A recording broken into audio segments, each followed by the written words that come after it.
आजम खान बोले, जिस गृह मंत्रालय को ये पता है मैं देश का माफिया नंबर 1, वह देश की रखवाली कैसे करेंगे।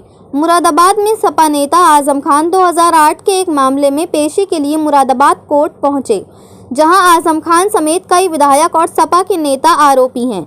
ऐसे में एक आरोपी के कोर्ट में पेश न होने की वजह से आजम खान कोर्ट में हाजिरी देकर वापस लौटे, जहां मीडिया से बात करते हुए उन्होंने कहा, मैं ऐसा मुस्लिम हूं जो चोरी का डकैत हूं, बकरी का डकैत हूं, भैंस का डकैत, किताबों का डकैत, फर्नीचर का डकैत हूं। उन्होंने कहा, और मैं एक ऐसा डकैत हूं, मैंने मंत्री रहते हुए 4थी बार मंत्री, 9वीं बार एमएलए, अब 10वीं बार एमएलए, 2 बार का एमपी। उन्होंने कहा, मेरी बीबी असिस्टेंट प्रोफेसर 2 बार की, 1 बार राज्यसभा और 1 बार विधानसभा की सदस्य।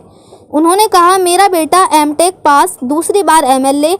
उन्होंने कहा, लेकिन हमने सबने मिलकर मिनिस्टर रहते हुए शराब की दुकान लूटी, डाका मारा और 16,900 रुपये गले से लूट कर ले गए। उन्होंने कहा, हमारे राजनेताओं का स्तर देखिए, विचारों का स्तर देखिए।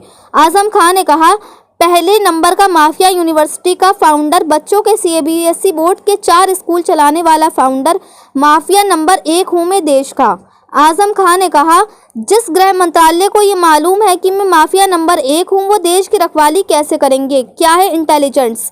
इंटेलिजेंस सिर्फ मुझे फांसी पर चढ़ाने के लिए है। देश के साथ इतना बड़ा धोखा, इतना बड़ा फ्रॉड, राजनेताओं का स्तर गिरने वाला। इस सवाल पर आजम खान ने कहा, मैं बकरी डकैत हूँ, मामूली कारण है, यूनिवर्सिटी का फाउंडर हूँ, इससे बड़ा गुनाह क्या हो सकता है। उन्होंने कहा, यह है गुनाह मेरा कि मैं कलम हाथ में देना चाहता हूं और ये पेचकस देना चाहते हैं। गाड़ियां सही करें, पंचर सही करें। मौजूदा दौर की राजनीति पर पूछे गए सवाल को लेकर आजम खान ने कहा, मैं अंधा हूं, मुझे दिखता ही नहीं, मैं बहरा हूं, सुनाई नहीं देता और मैं गूंगा हूं, बोल नहीं सकता। उन्होंने कहा, लिहाजा एक अंधे को, गूंगे को, बहरे को क्या राजनीति दिखाई देगी। नुपुर शर्मा पर पूछे गए सवाल को लेकर आजम खान ने कहा, पहले सरकार तो पूछ ले, बाद में हम बोलेंगे। नुपुर शर्मा ने जितना कहा है वह क्या कम है। उन्होंने कहा, क्या यही धर्म और मजहब का संदेश है, क्या यही संस्कार है। उदयपुर में हुई घटना को लेकर आजम खान ने कहा, इस्लाम इसकी इजाज़त नहीं देता और इस्लाम इसकी भी इजाज़त नहीं देता कि दूसरों की सफ़ों में खड़े होकर अपने मजहब को बदनाम किया जाए। ये साबित हो गया है कि उदयपुर की घटना करने वाले बीजेपी और आरएसएस के आदमी हैं। कैसे साबित होगा? लखनऊ में लुलु मॉल को लेकर चल रहे विवाद को लेकर सपा नेता आजम खान ने कहा, हमने न लुलु देखा न लोलो देखा, हम आज तक किसी मॉल में गए ही नहीं। जो लोग जानते हैं उन लोगों को पूछिए। लुलु, लोलो, टोटो। फिलहाल आजम खान कई सवालों से बचते नजर आए। 1 मिनट को तो आजम खान बीच सवाल में मीडिया को ही बोलने लगे। उन्होंने मीडिया के लिए कहा, मीडिया अगर सच को छुपाना चाहे तो जाहिर है मीडिया पूरा हक अदा करती है।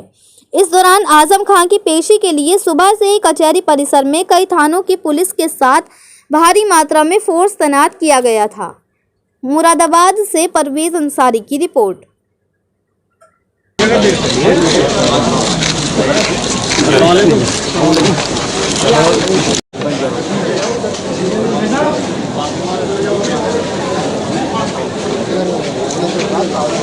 हरिओम जी, अरे बच्चे जरा यार वीडियो बनाना है। हरिओम जी हैं क्या?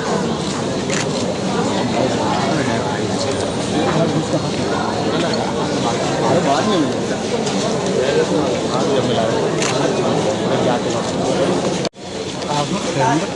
दाल रोटी चलना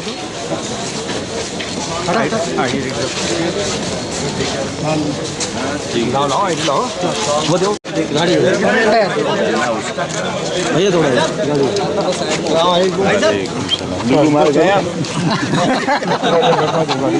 मुझसे जब किसी ने कहा लुलू कौन सा है, लालू तो सुना है, लुलू नहीं। आप तो जानते होंगे, नगर विकास मंत्री पूर्व में से प्रयास कर रहे थे आपके समय से ये मॉल खोलने का, 2000 करोड़ का पैसा लेके आए थे। हम जानते थे कि सीसी रोड के बजाय इंटरलॉकिंग बनना चाहिए। हम जानते थे कि एसटीपी कैसा होना चाहिए, सीवर ट्रीटमेंट प्लांट कैसा होना चाहिए। हम जानते थे पानी की टंकियाँ कैसी होनी चाहिए। हम ये नहीं जानते थे कि ईद को बिजली मिली और दिवाली और होली को नहीं मिली। हम कब्रिस्तान और शमशान का विवाद नहीं जानते थे। हम इंसान थे और इंसानियत पर अमल करते थे। उन्होंने बांट के कर दिया।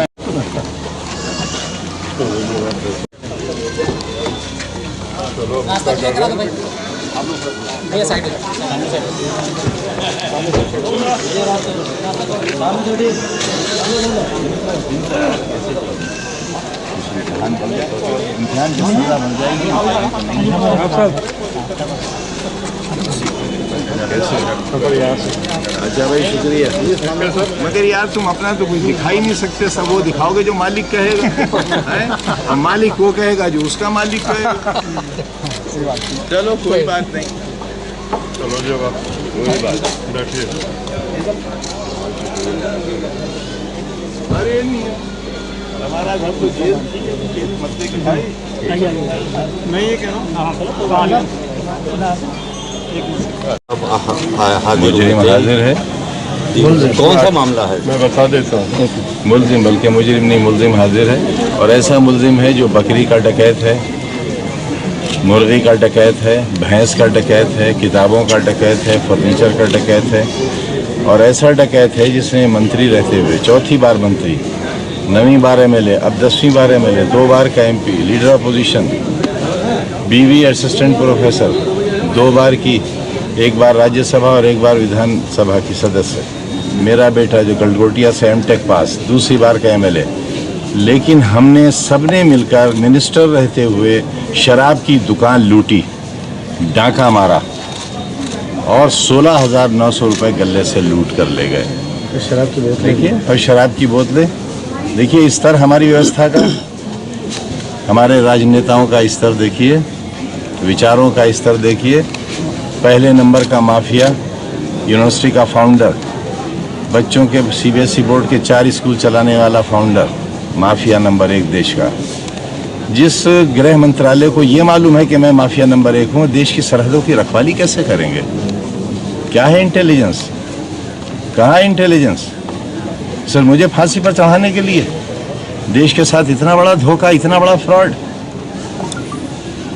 राजनेताओं का स्तर गिरने का कारण क्या मानते हैं आप?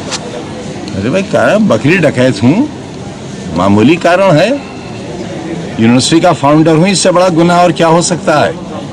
यह है गुनाह मेरा कि मैं कलम देना हाथ में चाहता हूँ,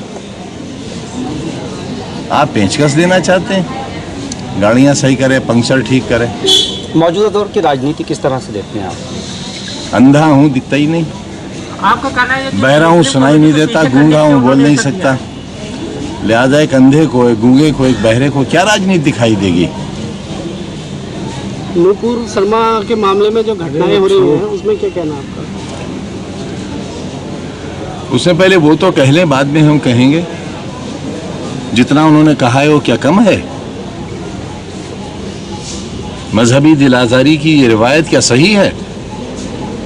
क्या यही धर्मों और मजहबों का संदेश है? क्या यही संस्कार हैं और उस पर फख्र है लोगों को? उदयपुर की घटना को लेकर क्या कहेंगे? इस्लाम इसकी इजाज़त नहीं देता, और इस्लाम इसकी भी इजाज़त नहीं देता कि दूसरों की सफ़ों में खड़े होकर अपने मजहब को बदनाम किया जाए। ये साबित हो गया कि वो BJP और RSS का आदमी था, और कैसे साबित होगा?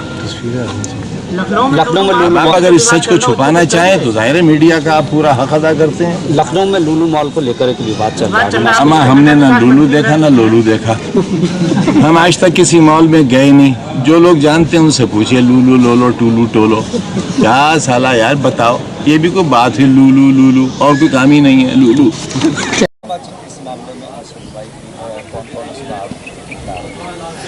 उसमें 9 आरोपी हैं। ये 2008 का मामला है, छिलेट थाना का। और उसमें आरोप ये था कि इनकी गाड़ी को चेक करने के लिए रोका था आजम खान साहब की, और उसकी वजह से सपाई वहाँ पर इकट्ठे हो गए और जाम की स्थिति बन गई और जाम लग गया। आज डेट थी, आज इस बात के लिए थी कि मुल्जिमान के बयान होंगे 313 के तहत, मगर वो आज एक एप्लीकेशन लगी है। एक तो में हाज़िरी माफ़ी भी लगी, कुछ मुल्जिमान नहीं आए थे जिसकी वजह से नहीं हो सके वो बयान, और एक एप्लीकेशन लगी है कि जो गवाह रह गए हैं जिनसे जिरा नहीं हो सकी है उनसे जिरा करने का मौका दिया जाए और उन्हें दोबारा तलब किया जाए। अब जो अगली डेट लगी है वो 28 जुलाई है। इसमें वादी हैं जो SO छिलेट थे, आसिफ अली खान साहब, आजम खान साहब भी हैं इसमें मुलजिम आ गए हैं जी। तारीख 28 जुलाई।